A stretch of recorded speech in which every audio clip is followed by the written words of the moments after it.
Hi, everyone. Thanks so much for joining us tonight on UpNorthLive Unscripted at 6:30. I am Maya Engel, live in our digital studio, and it feels pretty nice to be inside of our studio today because outside it is a hot one. And I was out there earlier today enjoying the beautiful weather. Actually went to the beach for a little bit, but after just a couple hours of being out in the 90 degrees, I'm happy to be inside now. So let's turn things over to Joe from the Storm Team Weather Center. And Joe, for folks who love this hot day in September, are they going to see another one tomorrow? Yeah, they certainly are. How'd Freddie take it today, your dog? It was 90 degrees out today. It was 90 degrees.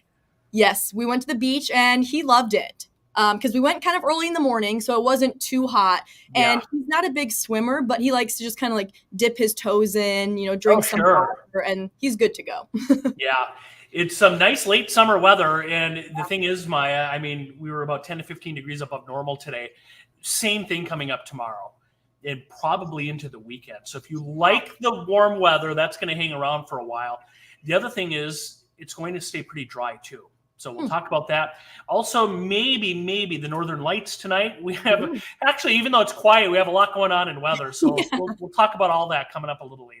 All right, we'll check back in with you after our first commercial break, Joe. But let's start off by talking about our wonderful state of Michigan. And our state has a lot of different symbols. So we have a state bird, we have a state flower, a state tree. But surprisingly, we don't have an official state fruit. But that could change. And I'm sure none of you are surprised by the fact that people are pushing for this beautiful fruit right here, the cherry, to become the official fruit. Specifically, Senator John DeMoose is pushing for this. He introduced a bill to formally name the cherry as our state's official fruit. So Michigan is the leading grower of tart cherries in the entire world. Just in 2024, nearly 70% of all tart cherries grown in the U.S. came right here from Michigan. And the fruit brings in millions of dollars to our state's economy. So no doubt that this would be a great fruit to call our state's official fruit. So for more on that, let's bring in Senator John DeMoose, who is joining us on a beautiful evening. Looks lovely out there where you are. Hi, Senator. Hi, Maya. How are you? Thanks for having me. And what a cool format for this show. I really like that. We're so happy to have you on to talk a little bit more about this. And we kind of talked before the show started, and both of us seems like we're pretty surprised that the cherry isn't already our state fruit. Well, I had no idea that we didn't have a state fruit. We have everything else. We have the state cup. I'm being a jest, but I kind of get tired of naming everything. However, fruit's really important. You have the Georgia peach, you have the Florida orange, and there is nothing more natural of a fit than the Michigan cherry. This should be the case. And we're doing it not just for fun and not just because it makes us feel good up here where all these cherries are grown, but because this industry has had a really, really hard time for years, not just this year, but this year was particularly tough. And if we can do something to draw attention to that and keep the needs of this industry before our government, both at the state and the federal level, then we've actually accomplished something. And I think this bill is going to help do that. So maybe this kind of what you just said may answer this question, but why now? Why did you want to introduce this bill now? Yeah, I'll tell you why, is because this year was particularly bad with this, especially with the sweet cherry crop. I've got a lot of friends who are cherry farmers, and they talk to me a lot about what they're facing. One of them told me last week, John, I lose money on every single cherry I grow. And this year they said the problem wasn't even the quantity, it was the quality of the sweet cherries. It just was devastating. But this is after year after year after year of watching their businesses suffer. And this is a hard business, and you're always subject to the whims of the weather and these type of things, other forces they can't control. But one of the big ones for years has been the illegal dumping of cherries by countries like Turkey on our market here, where they are producing them because they don't have the labor laws, because they're subsidized by their governments. They're producing them and selling them at a rate that our people could never keep up with. And it's similar to what we had in the 1980s with our automobile industry, when the Japanese automobile industry was selling cars in America for less than it cost them to produce. That's not fair trade. And so between that and between some of the regulations they're facing, and then add to that the climate problems they're running into, this industry's in trouble. And everybody up in our area has driven down 31 and seen, last year, remember, we saw that orchard that was just cut to the ground, good trees, but they couldn't leave them up because they cause disease. But that's the saddest thing in the world. You watch people work on this, and then that's what we've come to. So something has to be done. And can you talk a little bit more about how you think this will make an impact in the industry? Sure, I can. One of the things that first of all, it'll give us all a little bit of pride, and I think everybody needs to remember this. When something is your state fruit, everybody talks about, like the Georgia peach. I mean, it's their state emblem; it's on their license plate, so it reminds us of the importance of the industry. But it gives us an opportunity, and I'm going to have real discussions. I introduced the bill; it's Senate Bill 1003. I introduced it yesterday, but we're going to have a lot of time to talk to other legislators right away about some of the problems the industry is facing. And people are already paying attention. The governor has already asked for a natural disaster designation for the cherry industry at the federal government. We haven't heard where that's all going yet, but that could provide some financial support. But it also gets us all involved in the game to where we can go out and some of this fair trade issues and fighting for a level playing field, that has to happen at the federal level. It also gives me a chance to bring attention to what's happening at the state level. I have a cherry farmer who was basically shut down for a very minor infraction. They fixed the infraction, and yet they went to go to market this year, and they were almost not able to sell their cherries, not because there was a problem still going on, but because they didn't have an all clear sign from Eagle. So we got involved with Eagle and said, look, can you give them something?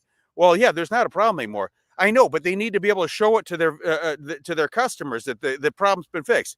Oh, well, we don't just issue letters like that. So these are people who are going to have to sell their cherries at pennies on the dollar because they didn't get the official thing saying we're okay. They got the official thing saying when there was a problem, but not when it was okay. And so these are real nuts and bolts things that we can do to change and help the industry over time. So it's not just a label of, oh, Michigan is the official cherry state of the country. It means so much more than that.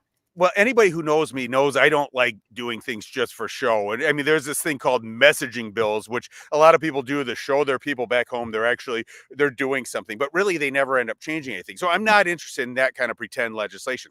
But I really believe that this can actually help the industry if we do this right. Last year, the Cherry Festival people were great. They came down and we made a cherry day, and we did a resolution proclaiming it Cherry Day. The Cherry Queen was there. They had brought down a piece of cherry pie to put on everybody's desk in the Senate. It was awesome. And people were like, wow, this is so cool. I gave a speech, and we made a big deal of it, and we're going to keep doing that. And so people are starting to take notice of it. Somebody came up to me to co-sponsor this. I had great co-sponsors. This senator from downstate came up. I love cherries, and I love what you guys did last year. Let me sign up for this. And the fun one was there's a Senator John Cherry from downstate. And I just went up to him. I said, there's no way you can not co-sponsor this. Yeah. Look, I'm on that. So, but the point is, these things may seem frivolous, but we're getting people talking about the industry, whereas most of the time they've totally ignored it. Yeah. Have you heard any reaction from cherry growers or the National Cherry Festival about this bill? The National Cherry Festival is the one who actually, they're really helping me with this whole thing. So they're fired up about it. And, this is straight out of their heart. I mean, should be great for the whole Traverse City area and Antrim County and Leelanau County, all of us. So people are reaching out. They're all excited about it. I'm learning about the history of the cherry. We have an experience because my wife and I, our first house was out at the end of the old Mission Peninsula, and we had no money. We were just getting started, and it backed up to a cherry orchard. And Rob Manigold, who's still around, owned that orchard. He said, you guys can go out back anytime you want and pick cherries and just look at. I fell in love with the cherry at that time because it is the most beautiful fruit. I mean, watching it grow and just being able to pull this off the tree, it was great. And now all these 30 years later, to be able to do something to maybe help the industry is something I'm really proud of. And we're getting a lot of great feedback so far. I was going to say, it sounds like a pretty non-controversial bill. Are you pretty confident that it'll pass? Well, I am. I want to see the guy who stands up and fights against it. I mean, really? Cherries, this is like fighting against a piece of Americana. So the only problem is whether we can get the attention to have it brought up. There's so many things going on right now. We're going to be in for a really crazy lame duck session, it looks like. And so just getting everybody's attention on it. But everybody I've talked to right now is really excited about it. And they all have the same reaction. I can't, like you did, I can't believe it's not our state fruit. So It should be. So anything else you want to mention about this proposed bill? No, but I would I would just say that reach out to, I mean, all of our representatives from our area. I fully expect are going to be on board with it. But let's start talking it up. And I think it's really important that everybody learns what's really happening in this industry. I mean, that there was that one farm near the Grand Traverse Resort there where I was driving by, and they chopped all the trees down. And I'm sure all of your viewers saw this, and it was so sad to think of all that went into those. And I want people to really become aware of what's happening with this industry. And I mean, let's buy more cherries. We need to be aware of where our cherries are coming from, because look in the bottles of things that you've gotten. If they're coming from Turkey, don't buy that brand, because they've competed unfairly and they're driving our people out of business. Then let's see what happens with those prices. So I would just say that, especially in our area, we need to start paying attention. We need to start talking about this industry. And if it comes down to it, I could probably use some help with people calling in and pushing people to push this. Because I will tell you one thing I've learned at being in the legislature, which is so refreshing, is that we actually do listen. I mean, when people call our offices, it doesn't go into a black hole. If we're doing our jobs, it's passed to us through staff, these type of things. So people have a lot more power than they think they do. So if it gets that, I may need your viewers to help me out and get this on the agenda. Well, I'm sure they can do that because I know all of us here in Traverse City and across the entire state, we love our cherries and we want to help the industry any way we can. So I'm sure people will be hopping on that. But thank you so much, Senator, for joining us. And maybe we'll have to bring you back on here if and when this bill passes. Anytime. I love what you're doing. And I will tell you, I love programs like yours where you're going a little deeper, because it's really hard to condense these things into a 10-second soundbite. And there's a lot of problems we're facing out there that merit more attention. So thank you. And I hope your show really goes well. Thank you so much, Senator. I appreciate it. Enjoy the rest of your day. You too. Thanks.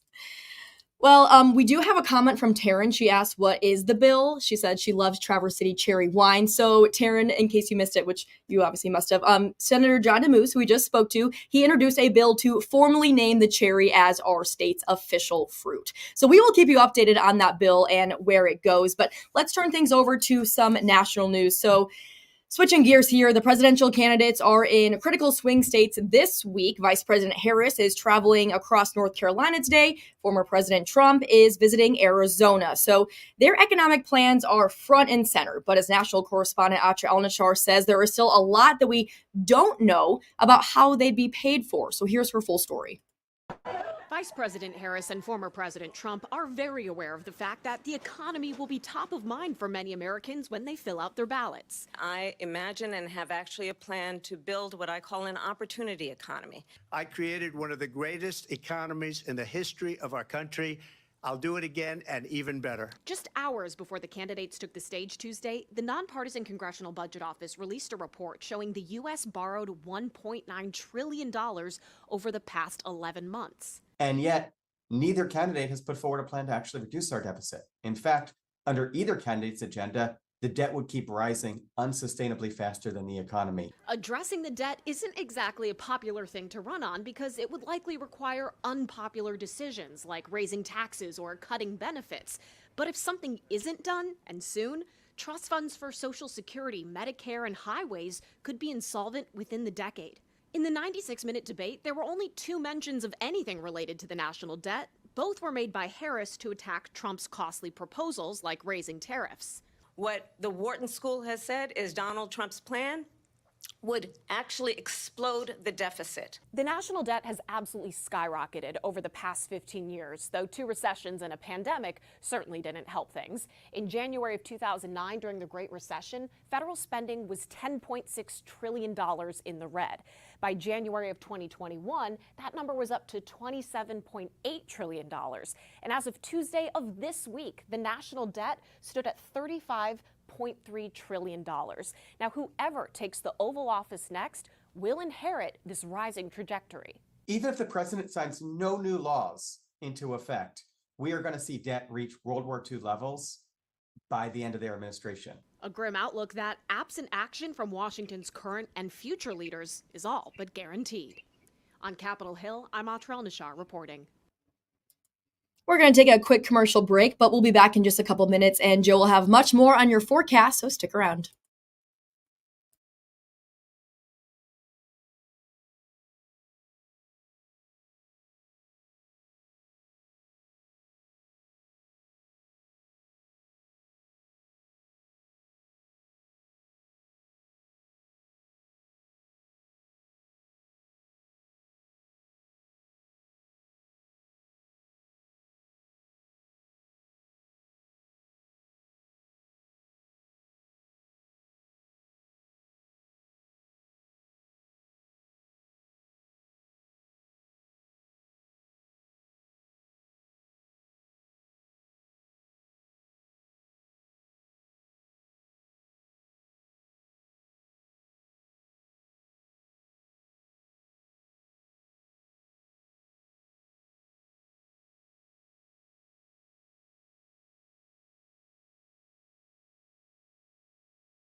Welcome back, everyone. Let's bring Joe back in to talk some weather. And Joe, it's one of those days where I'm thinking there's two different people right now. The people who are like, oh, yay, summer, 90 degrees in September. This is awesome. And the people who are like, oh, no, it's football season. I want cold, crispy weather. Yeah, I think we'll eventually get the cooler weather here, but Yeah. not anytime soon. So the summer ones are going to win out the next week or so. But it was a warm day today, Maya. We had a lot of areas well into the 80s to near 90 degrees. So let's start with that. These are the high temperatures today.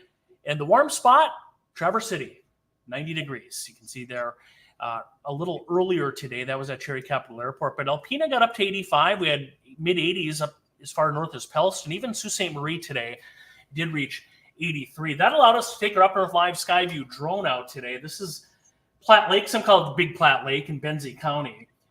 You can see like Michigan in the distance out there, some of the dunes.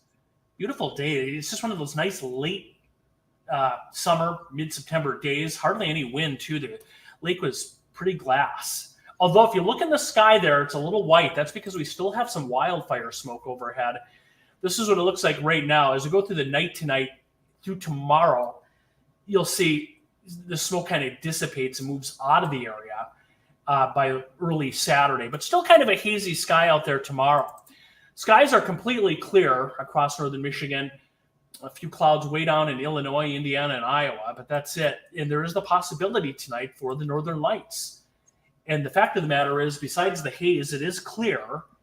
So we're looking at a pretty fair chance. We have G1 to G3 storm levels tonight. That's minor to strong. So there's a better than average chance tonight, possibly to see the northern lights.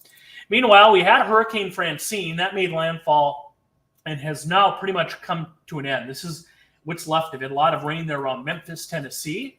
The winds with Francine all the way down now to 25 miles per hour, and this will continue to weaken. We won't see much out of that here in northern Michigan. There's a look at tomorrow. A couple of clouds maybe here and there. That's it. Beautiful day. We'll head into Saturday, partly cloudy skies for the start of the weekend, and then Sunday, kind of the same thing. Beautiful afternoon for Sunday.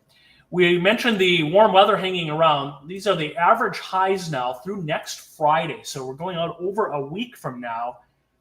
Not a big drop off.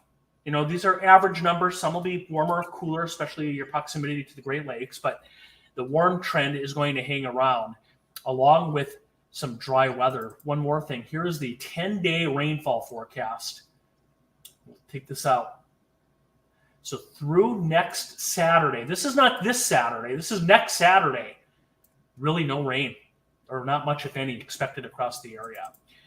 Here's a look at, before we get to the 7-day, we'll quick show you the weekend if you have plans. I'm sure many of you do. Partly cloudy and a warm Saturday, and ditto that on Sunday. Partly cloudy and warm weather hanging around.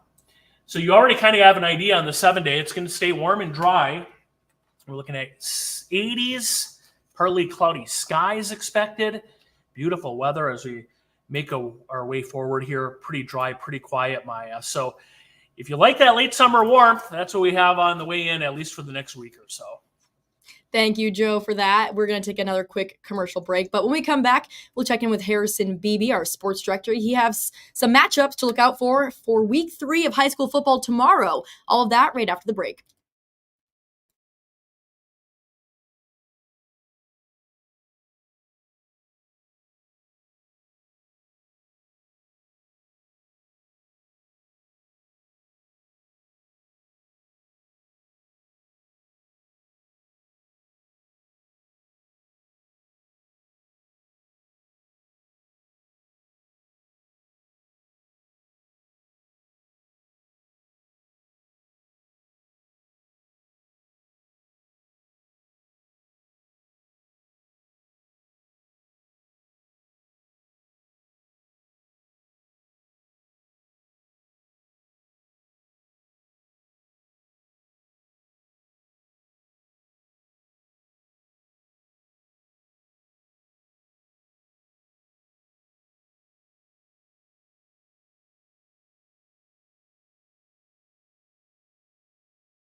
Week 3 of high school football will unfold tomorrow night, and although we don't have a standout marquee matchup, there are several rivalry games and a few key conference matchups that could go a long way in determining teams' fates.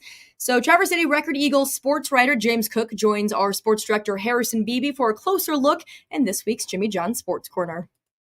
It is sponsored by Jimmy John's of Traverse City. Let's go ahead and start with, again, it's been a lot of fun the last few years. Charlevoix and Boyne City, they've been longtime rivals, separate divisions of the NMFC once again, but always exciting to see the Ramblers and Raiders face off on a Friday night. Yeah, it's always a big rivalry. Both teams coming into this game 1-1. Both teams coming off of pretty decisive wins last week after losing their first game. Charlevoix's kind of had the better upper hand in this series. I think they won 3 of the last 5. But it's always a big rivalry between these guys. Charlevoix's depth is going to be tested. I think Point City's a bigger team with more guys. More of the same with Benzie Central and Frankfurt meeting up. These two both 1-1 as well, I believe. Yeah, and both kind of coming in opposite ways. Benzie just won last week against Lansing Eastern. Frankfurt coming off that loss against one of their big rivals, Glen Lake, after they led that game 7-0 and then ended up losing 50-7. So kind of opposite paths so far. But this series has been a lot closer than you would think. Benzie actually has the upper hand in this 13-11. Petoskey going up to Escanaba. And these look like two of the teams that are really going to have a factor in who wins the Big North Conference this year. Yeah, I think so. Right now, I think it looks like Petoskey's maybe that team that everybody's targeting. They've only given up 1 touchdown in each of their first 2 games, so the defense is playing very well, and they put up quite a few points last week as well. Traverse City West 2-0 for the first time in 3 years, and the Titans have a strong chance to go 3-0 as they host their first Saginaw Valley opponent in Bay City Central at Thurlby on Friday. Yeah, Bay City Central won last week for the first time in a year. I think this game is Traverse City West to lose. Stay with us. We'll be right back after this break.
I didn't get the chance to show our question of the day earlier, so sorry about that. But today's question is, do you think reducing the national debt should be a top priority for the next president? 80% say yes, 20% say no. If you haven't voted yet, you can scan that QR code on your screen. I will keep this page up for a few extra minutes after the show. If you're watching on Facebook or YouTube, you can also head to our website, UpNorthLive.com, and there is a web store you can vote on there as well. But that'll do it for tonight on Up North Live Unscripted. Thank you so much for joining us. We will see you tonight on Up North Live News at 11.